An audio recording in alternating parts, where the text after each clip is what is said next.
काठमांडू घाटी की सबसे व्यस्त सड़कों में से एक ललितपुर के ग्वारको चौक पर फ्लाईओवर का निर्माण आखिरकार पूरा हो गया है। कई बार विलंबित हो चुके इस प्रोजेक्ट का उद्घाटन आज प्रधानमंत्री केपी शर्मा ओली करेंगे।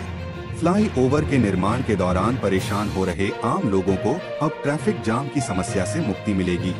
भौतिक अवसंरचना एवं परिवहन मंत्रालय, सड़क विभाग के अंतर्गत गुणवत्ता अनुसंधान एवं विकास केंद्र ने काठमांडू घाटी में बहुप्रतीक्षित ग्वारको ओवरपास परियोजना के निर्माण की प्रक्रिया को आगे बढ़ाया था, जो पूरी हो गई। केंद्र ने आशीष समानांतर रेलिगेयर जेवी कंस्ट्रक्शन कंपनी के साथ फाल्गुन 12/2078 BS को 2 साल के भीतर काम पूरा करने के लिए एक अनुबंध समझौते पर हस्ताक्षर किए थे। अनुबंध पूरा होने की तारीख फाल्गुन 11/2080 BS के लिए निर्धारित की गई थी। हालांकि निर्दिष्ट तिथि पर निर्माण पूरा नहीं होने के बाद आषाढ़ 2081 BS में निर्माण पूरा करने के लिए दूसरी बार समय सीमा बढ़ा दी गई थी।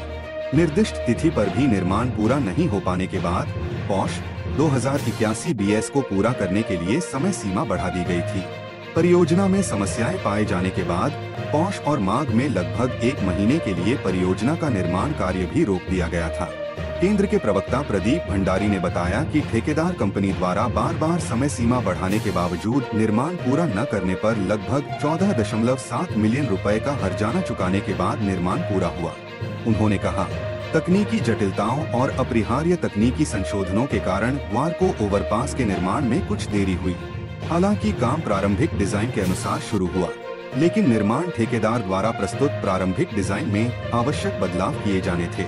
इसके लिए अतिरिक्त अध्ययन और अनुमोदन प्रक्रिया में समय लगा। उन्होंने कहा कि चूंकि यह देखा गया कि यांत्रिक रूप से स्थिर मिट्टी की दीवार स्थापित करते समय भूमिगत मिट्टी में अपेक्षित मात्रा में सुधार की आवश्यकता थी, इसलिए मिट्टी सुधार से संबंधित अतिरिक्त कार्य करना पड़ा। अतिरिक्त समय और संसाधनों की खपत हुई। इसी प्रकार भंडारी ने कहा कि अतिरिक्त समय इसलिए भी लगा क्योंकि सद्दो बाटों की ओर नींव की मिट्टी असमान रूप से संकुचित हो गई थी, क्योंकि पहुंच मार्ग के निर्माण के दौरान मिट्टी डाली गई थी। भंडारी के अनुसार ग्वारको ओवरपास रैंप और पुल की कुल लंबाई 576.2 मीटर है, जिसमें ग्वारको चौक से लगन खेल की ओर 320 मीटर लंबा ओवरपास और सद्दो बाटों की ओर 185 मीटर लंबा ओवरपास है। उन्होंने कहा कि दोनों तरफ ब्लैकटॉप की 4 परतें बनाई गई हैं और ओवरपास के रैंप के बीच की दूरी 10.2 मीटर है। भंडारी ने कहा, मध्य पुल खंड की लंबाई 36.2 मीटर है। इस प्रकार ओवरपास की कुल लंबाई 540 मीटर, रैंप प्लस 36.2 मीटर, पुल या 576.2 मीटर है।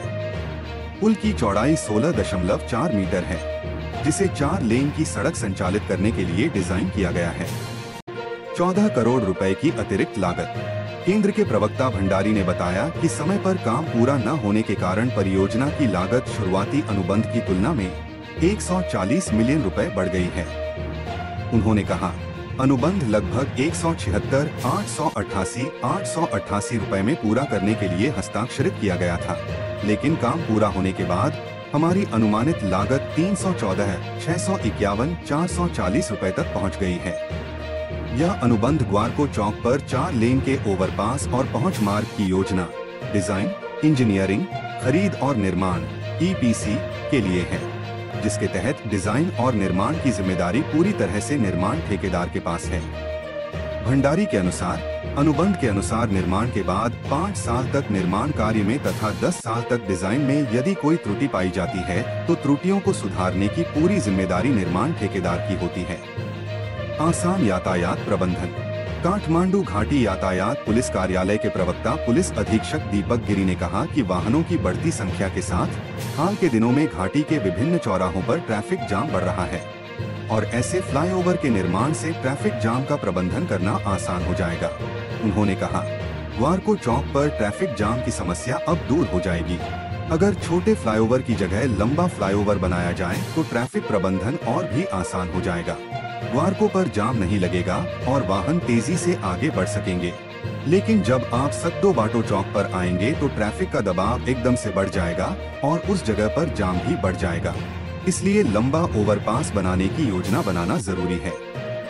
नेपाल बौद्धिक परिषद के अध्यक्ष और बुनियादी ढांचा विशेषज्ञ इंजीनियर गजेंद्र प्रसाद थपलिया ने कहा कि अंडरपास और ओवरपास आज की जरूरत है, क्योंकि काठमांडू घाटी सहित देश के मुख्य शहरों में वाहनों के दबाव के कारण यातायात की समस्या बढ़ रही है।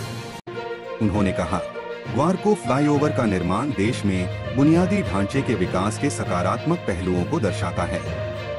भले ही निर्माण कार्य में देरी हुई हो, लेकिन इसने सकारात्मक संदेश दिया है।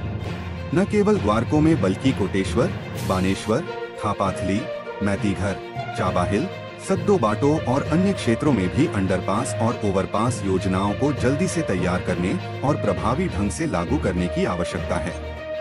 तभी यातायात प्रबंधन आसान हो पाएगा। सीसीटीवी और प्रकाश व्यवस्था की आवश्यकता।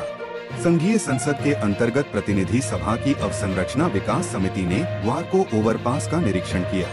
उद्घाटन की पूर्व संध्या पर पिछले बुधवार को समिति के अध्यक्ष दीपक सिंह के समन्वय में स्थलीय निरीक्षण किया गया। समिति के सदस्य और प्रतिनिधि सभा के सदस्य माधव सपकोटा ने बताया कि निरीक्षण का उद्देश्य ओवरपास की प्रगति और यह जानना था कि कहां-कहां छोटे-छोटे लेकिन महत्वपूर्ण कार्य बाकी हैं। उन्होंने कहा, ओवरपास का निरीक्षण करते समय पता चला कि अधिकांश काम पूरा हो चुका है, लेकिन कुछ छोटे-मोटे काम बाकी हैं, जैसे कि सुरक्षा सुनिश्चित करने के लिए लाइटें लगाना और सीसीटीवी कैमरे लगाना।